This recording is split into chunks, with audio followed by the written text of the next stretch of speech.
We are going to work with the Lynott family today in County Donegal, and I am going to show you an example of a map. So this column here, as you can see, is the map views. So I'm working today with James Lynott. So you're going to click one of these. If you click the small one, it pops up in a pop-up window. And if you click the larger one, it pops up in a whole new tab. So I'm going to do that just because the map is so much larger. So the first thing you see is this red box. This red box indicates the area that the person you're looking for would be in. And if we zoom in a little bit, you will notice it's separated by these larger, darker red outlines, and then as you go inside of them, it has these thinner red outlines, and each of those have numbers inside of them. Griffith's valuation in the very first column have numbers, and the numbers separate the people who live on different plots of land. So this is plot 33, this is plot 34, 35, 36, etc., etc. The darker red outlines are the townlands. So if we zoom out a little bit, you'll notice it says Clonmany here. That is the parish. He lives in the parish of Clonmany as evidenced here in this column. These are the parishes. To find the townland, you're going to want to open up Griffith's valuation, actually. I just do it in this little pop-up window. Zoom in, find his name there. So we're looking for James Lynott. And I think he is in Strad. Yeah, here we go. There's James Lynott, and up above his name will be the townland, so Strad. I think that's also pronounced Strad. So we are going to be looking for this red outline that outlines the townland of Strad. And obviously, I have no idea where that is. So one quick tip for you is to go Google Strad Clonmany, Ireland. Google what you're looking for, and Google Maps will bring it up, and it will show you where it is. We're just going to zoom out a little bit, and then you go back to the map, you zoom out, and it looks like if this little peninsula is that peninsula, it's right below that, sort of parallel to this peninsula. So below this peninsula, parallel to this peninsula, which again is inside this red box, as we knew. So I'm going to zoom into that area and look for Strad. Zoomed in a little bit, and here we go. You can see it's very spaced out, but it says S-T-R-A-I-D. So Strad Townland is this huge red outline. So now we know the townland that he's in. We're going to go back to its valuation and find his number. So James Lynott is on property 10 in house E. And again, to be able to read this, go watch my previous video. I will link it down below. Very, very helpful. So we're going back to the map, and we're going to look for property number 10. So if you zoom in, you'll see each thin red line is has a number. You'll see that there's 10A and 10B. Here, 10A and 10B, and he actually falls under 10B. He's in house E under 10B rather than 10A. So the owner of these two, Owen Farron, owned two separate properties evidenced by A and B. On property B, he had multiple people living with him, all evidenced by these lowercase numbers, one of which was James Lynott. So we are looking for 10B house E. So if we go back over here, here's 10B, and if you zoom in, you will see that there are a bunch of houses here, G, F, E, D, C, B, A, and James Lynott lived in E, house E.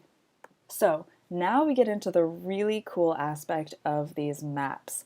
One of the coolest things, most interactive things that I love about these maps is that if you go up here, you'll see that you're on historical map right now. You can switch it over to a modern map. So we just switched it over, and this is the map now. That is what it looks like in modern times. This is exactly what it would look like on Google Maps, all the way to the spring Chinese takeaway, which you certainly wouldn't see in the 19th century. So you can start to see how it overlays with the modern map. So his house looks like it's right on the intersection. All these houses were on this intersection of Riverside Park and whatever this street is here. And so today, if you went there to that intersection, these buildings might very well still be there. So we're back to the historical map now. I have seen many other cases where I go to look for a house and it's not there. Someone supposedly lives in house B. House B isn't listed anywhere in a property. So I'll give you an example with Catherine Lina here. And we can see that there are two people, Catherine Lina and Patrick Lina, both living on property 31 in houses A and B. So separate houses, same property. This is the townland of Golan. So we're going to find that. It's in the parish of Kilmacrennan, so I'll keep that in mind. I'm going to close this map and open up a new map. So again, over here to the large version. Okay, so we've opened up the historical map. We're going to zoom in and we're looking for Golan or Golan. Butchering these Irish names. We're looking for that townland. And again, I have no idea where it is within this red square here, so I'm going to go back to trusty Google and look up Golan. I assume it's actually this Golan, County Donegal. So I'm going to zoom out just to get an idea of where it is. Looks like it's pretty parallel to the bottom of this lake here. So going back to the map, zooming out, I'm going to go over to modern map just to see where the lake is. It said it was parallel to this little lake here. So we're going to go back to the historical map, zoom in, and I assume Golan is somewhere here. Do we see Golan? Oh, here we go. See, Golan. You have to have a really good eye for these things because they're not always easy to spot. So just to remind ourselves, property number 31, house A, there should be a house A and a house B on property number 31. So we're looking for property number 31. Looks like it's right here in this little corner. And ta-da, you see that there's only a house A, no house B in sight. So that's just an example of Griffith's valuation says something different than the map says, but that is very, very, very common with these ordnance survey maps.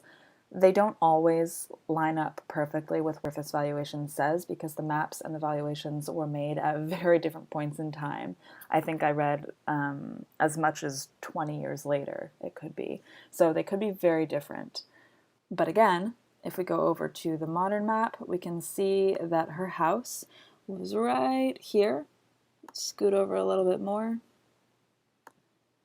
She lived just on the side of the road there. And I think that is the coolest thing about Griffith's valuation and this whole setup that askaboutireland.ie has, is that it's so interactive. It perfectly overlays the historic maps with the modern maps, making the ability to research and go visit your family sites that much easier. Another thing to note about these maps is that there are different versions. If you see over here, this says version 1 of 2. If I click this arrow, we're going to go to version 2, and it looks totally different. It's harder to read, to be honest, and these map versions can be totally different. It looks like this one's pretty much the same. You can see the A is in the same spot, but there really isn't any way to know exactly the dates that each map was made. I do know that the black and white versions are older than the printed versions. So this one would be older than this one, but as far as the exact dates, no one really knows. I always just stick to the red outline one because it's the easiest to read, but it is interesting seeing an older version of this map. And I think I read somewhere in Dublin that there are about 20 versions of the same map, which is just crazy to me. So we're going to zoom out a little bit and I want to show you one more cool feature of this. You'll see over here it says show towns and show name books. And by the way, if you're ever on this and you have a question about something, you can click this guide to maps and it pretty much explains everything. So a really cool feature is this show towns button, first of all. If you click on that, it gives you little links to different towns, and obviously this isn't all encompassing, but you get a few. If you click on them, it says click here to see the town plan of Milford.